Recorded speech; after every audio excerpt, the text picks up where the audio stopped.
Hello दोस्तों हमारी app Vishnu economics school के स्टोर में इकोनॉमिक्स और कॉमर्स सब्जेक्ट से रिलेटेड 250 से अधिक कोर्स हैं। तो दोस्तों अगर आप यूजी में हो या पीजी में हो या आप यूपीएससी की तैयारी कर रहे हो या आपके पास यूजीसी नेट है या आप पीजीटी की तैयारी कर रहे हो या किसी और कंपटीशन की तैयारी कर रहे हो जहाँ पर इकोनॉमिक्स और कॉमर्स सब्जेक्ट है, तो आपके लिए हमारे पास कोर्स है। तो दोस्तों हमारी ऐप जरूर डाउनलोड कर लीजिएगा, Vishnu economics school.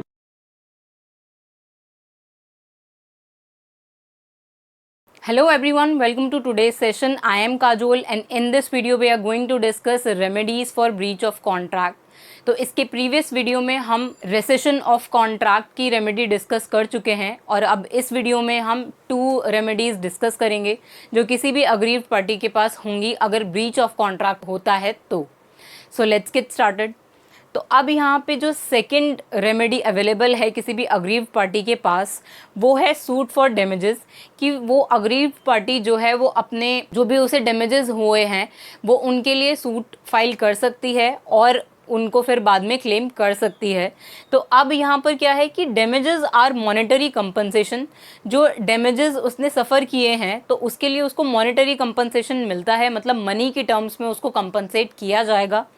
Allowed to the injured party for the loss और इंजरी सफर्ड बाय हिम, तो उसको कुछ मॉनेटरी कंपनसेशन जो है वो अलाउड होंगे इंजर्ड पार्टी को, मतलब अग्रीव्ड पार्टी को। जो भी उसको इंजरी हुई है, जो भी उसने लॉस सफ़र किया है, उसके लिए उसको कुछ मॉनेटरी कंपनसेशन मिलेगा as the result of breach of contract. तो ब्रीच ऑफ कॉन्ट्रैक्ट में उसको जो भी डैमेजेस हुए हैं उसके लिए उसको कोई मॉनेटरी कंपनसेशन जो है वो देगी वो पार्टी जिसने ब्रीच ऑफ कॉन्ट्रैक्ट किया है। तो अब यहाँ पे the fundamental principle underlying damages is not punishment but compensation, कि मतलब जो सूट ऑफ डैमेजेस का जो प्रिंसिपल है, इसका फंडामेंटल प्रिंसिपल जो है वो ये है कि हमें जो अग्रीव्ड पार्टी है उसको कंपनसेट करना है, ना कि हमें किसी दूसरी गिल्टी पार्टी को जो है वो पनिशमेंट देनी है। तो इसीलिए इसका सिर्फ इतना सा मतलब है कि यहाँ पे डैमेजेस जो हम कह रहे हैं कि कंपनसेशन ऑफ डैमेजेस है, तो उस पर हम इतना ही चाहते हैं कि जो अग्रीव्ड पार्टी है, जो इंजर्ड पार्टी है जिसने कोई भी लॉस सफ़र किया है, तो उस पार्टी को जो है वो कंपनसेशन मिल जाए। इसमें ऐसा नहीं है कि हम गिल्टी पार्टी को कोई पनिशमेंट देना चाहते हैं। तो यही फंडामेंटल प्रिंसिपल है इस रेमेडी का। तो अब यहाँ पे देखते हैं कि काइंड्स ऑफ डैमेजेस क्या हैं, कितने काइंड्स ऑफ डैमेजेस जो हैं वो सफ़र हो सकते हैं किसी भी अग्रीव्ड पार्टी के पार्ट पर, और फिर उसमें कैसे कंपनसेशन मिलेगा उसको। तो यहाँ पे अब 4 काइंड्स ऑफ डैमेजेस हैं जो हो सकते हैं। तो यहाँ पे पहले है ऑर्डिनरी डैमेजेस। तो ऑर्डिनरी डैमेजेस को हम जनरल या कंपनसेटरी डैमेजेस भी बोलते हैं। तो अब यहाँ पे ये वो डैमेजेस होते हैं जो ऑर्डिनरीली जो जनरली हो जाते हैं किसी भी ब्रीच ऑफ कॉन्ट्रैक्ट में। तो ये इन डैमेजेस के लिए कोई भी कंपनसेशन मिल सकता है जितना भी सफ़र हुआ है वो। सेकेंड है यहाँ पे स्पेशल डैमेजेस। तो स्पेशल डैमेजेस जो हैं वो तभी डिसाइड हो जाते हैं जब वो कॉन्ट्रैक्ट फॉर्म हो रहा होता है कि अगर फ्यूचर में ब्रीच ऑफ कॉन्ट्रैक्ट होगा तो कितना लॉस हो सकता है या कितना डैमेज हो सकता है, तो उसी के बेसिस पर फिर कंपनसेशन मिलता है। तो इसीलिए इनको स्पेशल डैमेजेस बोलते हैं, क्योंकि ये उसी टाइम पे डिसाइड हो जाते हैं जब वो कॉन्ट्रैक्ट फॉर्म हो रहा होता है। तो नेक्स्ट है यहाँ पे नॉमिनल डैमेजेस। तो नॉमिनल डैमेजेस जो हैं वो कुछ भी बहुत स्मॉल अमाउंट ऑफ मनी होता है जो सिर्फ ऐसे ही दे देते हैं किसी भी अग्रीव्ड पार्टी को जिसमें उसको कोई रियल लॉस नहीं हुआ है, उसको बस ऐसे ही कंपनसेट करने के लिए दे दिया जाता है कोई भी स्मॉल अमाउंट, ताकि उसको चीटेड फील ना हो। इसीलिए यहाँ पे नॉमिनल डैमेजेस उसको मिल जाते हैं। वो कोई भी स्मॉल अमाउंट ऑफ मनी हो सकती है। तो अब नेक्स्ट है एग्जेम्पलरी डैमेजेस या फिर विंडिक्टिव डैमेजेस। तो ये डैमेजेस जो हैं वो जनरली सिर्फ breach of contract of marriage के केस में होते हैं, कि यहाँ पर जो लॉस है वो एस्टिमेट किया जाता है पहले और उसके हिसाब से ही फिर कंपनसेशन मिलता है। तो इनको हम एग्जेम्पलरी डैमेजेस या फिर विंडिक्टिव डैमेजेस कहते हैं, जो breach of contract of marriage के केस में जनरली होता है। तो अब नेक्स्ट रेमेडी जो अवेलेबल है वो है कि सूट अपॉन क्वांटम मेरिट। अब ये जो टर्म है यहाँ पर क्वांटम मेरिट, ये इम्पॉर्टेंट है, इससे जनरली एग्जाम में क्वेश्चन पूछे जाते हैं। तो पहले हम इस टर्म को डिस्कस करते हैं कि इस टर्म का एक्चुअली मतलब क्या है। तो इस टर्म का एक्चुअली मीनिंग है as much as is earned या फिर in proportion to the work done. तो अब इसको कैसे यहाँ पे यूज किया है वो भी डिस्कस करते हैं। When after the part performance of the contract by a contracting party then a right to sue upon quantum meruit arises.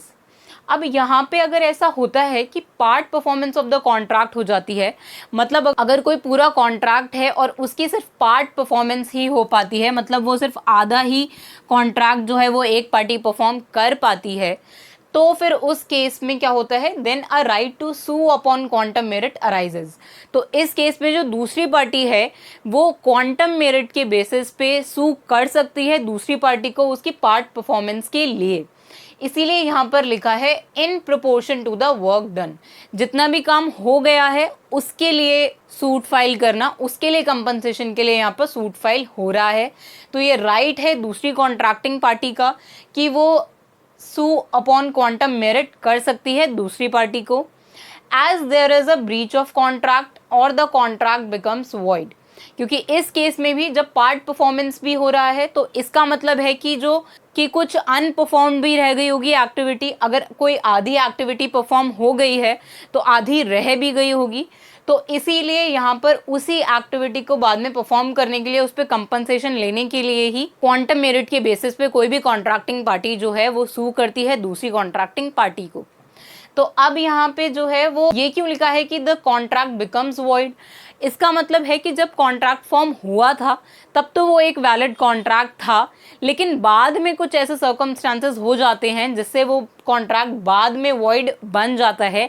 जैसे हमने nature and kinds of contract में भी डिस्कस किया था कि वहाँ पर अगर ऐसा होता है कि किसी भी गवर्नमेंट पॉलिसी के ओवरनाइट चेंज की वजह से वो कॉन्ट्रैक्ट जो है वो वैलिड नहीं रहता है, तो उसके केस में हम मानेंगे कि वहाँ कॉन्ट्रैक्ट जो है वो बाद में वॉइड बन जाता है। वो जब फॉर्म हुआ था तब वो वॉइड नहीं था और बाद में वो वॉइड बन गया। तो इस केस में भी यहाँ पर दूसरी कॉन्ट्रैक्टिंग पार्टी जो है वो क्वांटम मेरिट के बेसिस पे केस फाइल कर सकती है जिसने भी ब्रीच ऑफ कॉन्ट्रैक्ट या फिर पार्ट परफॉर्मेंस जो है वो नहीं किया है कॉन्ट्रैक्ट का।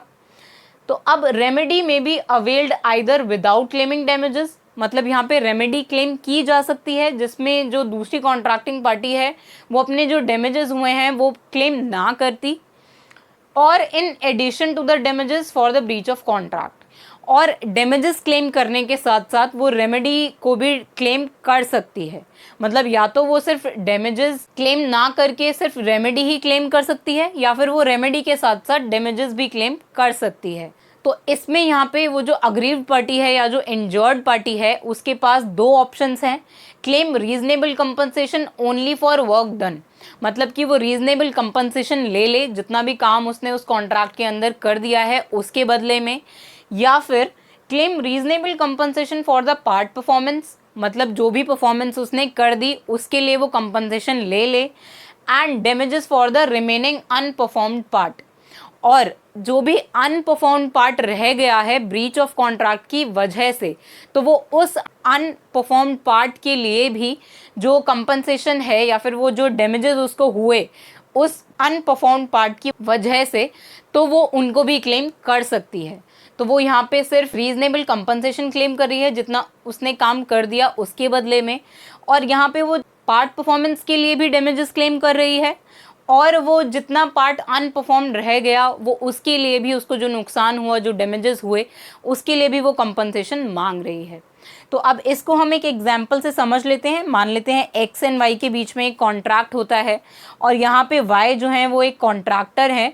तो एक्स वाई को ये कॉन्ट्रैक्ट देते हैं कि आप एक 4 स्टोरी बिल्डिंग, मतलब 4 फ्लोर्स की बिल्डिंग जो है वो आप कंस्ट्रक्ट करेंगे, और यहाँ पे ये दोनों एक कॉन्ट्रैक्ट में एंटर हो जाते हैं कि यहाँ पर वाई जो है वो अब एक्स के लिए एक 4 स्टोरी बिल्डिंग जो है वो कंस्ट्रक्ट करेंगे।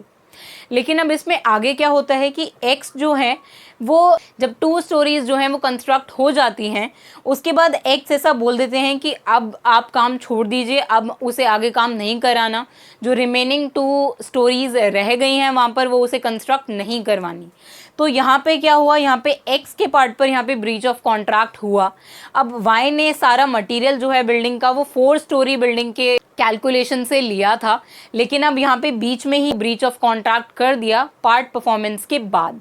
तो अब यहाँ पे जो वाई है उसके पास क्या रेमेडीज अवेलेबल होंगी, वो या तो ऐसा कर सकता है कि claim reasonable compensation only for work done, मतलब जितना भी उसने काम कर दिया है, मतलब उसने 2 स्टोरीज जो हैं वो कंस्ट्रक्ट कर दी हैं तो वो उनके बदले में कंपनसेशन ले लेगा 2 स्टोरी कंस्ट्रक्ट करने के बदले में। और जो रिमेनिंग 2 स्टोरी उसने कंस्ट्रक्ट नहीं की और वहीं उससे पहले ही ब्रीच ऑफ कॉन्ट्रैक्ट हो गया और ये रिमेनिंग 2 स्टोरी कंस्ट्रक्ट ना करने की वजह से उसको जो डैमेजेस हुए वो उनको भी क्लेम कर सकता है, जो कि अनपरफॉर्म्ड पार्ट है उस कॉन्ट्रैक्ट का। तो यहाँ पे यही दोनों रेमेडीज़ जो हैं वो अवेलेबल हैं वाई के पास, और इन्हीं दोनों में से किसी भी रेमेडी को वो क्लेम कर सकता है कि या तो वो पार्ट परफॉर्मेंस के लिए कंपनसेशन ले ले या फिर पार्ट परफॉर्मेंस की कंपनसेशन के साथ साथ वो जो रिमेनिंग 2 अनपरफॉर्म्ड पार्ट है उसके लिए भी कंपनसेशन क्लेम कर सकता है। तो आई होप अब आप इन दोनों रेमेडीज़ को समझ गए होंगे। तो अब इसके नेक्स्ट वीडियो में हम रिमेनिंग 2 रेमेडीज़ डिस्कस करेंगे। So see you in the next video. Thank you.